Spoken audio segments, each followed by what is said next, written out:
Let us explore the remarkable life and literary journey of Doris May Lessing, one of the most influential writers of the 20th century.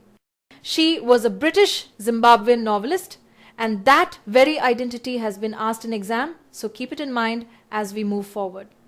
Lessing was born in 1919 in Iran, where she lived until 1925, before her family moved to southern Rhodesia, the country we now call Zimbabwe.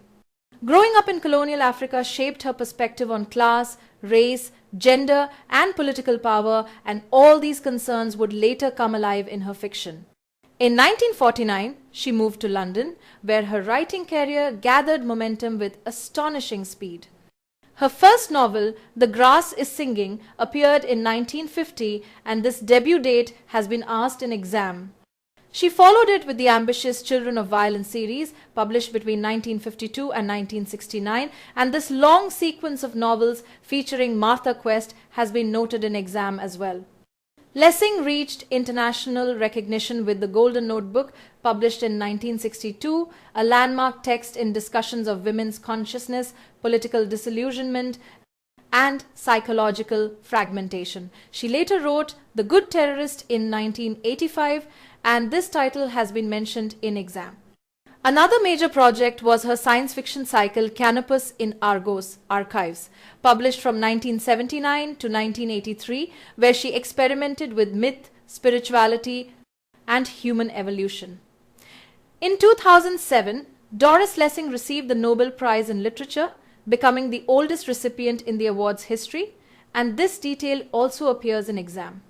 The Nobel Committee described her as that epicist of the female experience, a phrase you should remember because it has been tested in exam as well.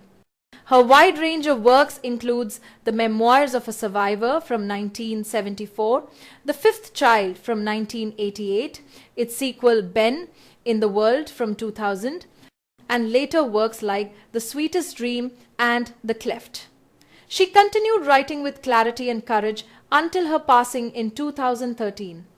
Before we move to her early novel, pause here and note that two titles from the Children of Violence sequence often appear in exam: A Proper Marriage from 1954 and The Four-Gated City from 1969. These two are frequently used to test familiarity with Lessing's long-form storytelling. Now, let us step into her first novel, The Grass is Singing, which appeared in 1950, a fact that has been asked in exam. The book is set in southern Rhodesia during the 1940s, a setting that has also been tested in exam. It examines the racial and social divisions of British colonial society, exposing the economic dependence, hostility, and fear that shaped everyday life. The story revolves around Mary Turner, a woman whose personal and emotional unraveling leads ultimately to her murder. The novel opens with a newspaper clipping announcing Mary's death, an opening device that examiners like to ask, so make a mental note. The title The Grass is Singing comes from part 5 of T.S. Eliot's The Waste Land, from the section What the Thunder Said. That literary source has appeared in exam, along with the reference to the Eliot quotation itself. From this very beginning, Lessing sets up a contrast between destruction and growth, harsh reality and fragile hope. Mary's past unfolds slowly. She had a lonely childhood but a comfortable city life as an adult. Her friends teased her for being sexless and immature, and after years of isolation, she resolved to marry more out of pressure than passion. She married Dick Turner, a struggling farmer. Another detail that has been asked in exam: the marriage soon became a place of poverty, resentment, and emotional void. Mary despised the farm, feared the endless labor, and disliked the neighbors who tried to help her. She held herself apart, ashamed of her living conditions, and increasingly harsh toward the black farm workers she supervised. Among those workers was Moses, a servant with whom Mary developed a complicated and tense relationship. The atmosphere between them is charged with fear, dependence, and forbidden intimacy. Their story becomes a slow tightening of emotional knots until despair overwhelms the narrative. The novel ends in Mary's death, fulfilling the grim prediction given in the opening newspaper report. Lessing uses this tragic story to explore racial politics, psychological collapse, and the deep moral consequences of colonial life.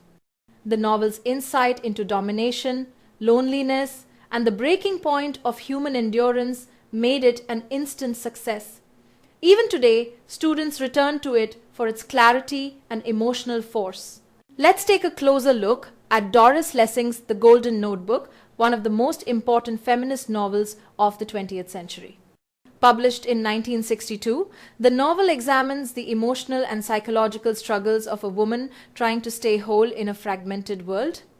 Lessing described this form as inner space fiction, and that idea, exploring the mind from within, has been asked in exam.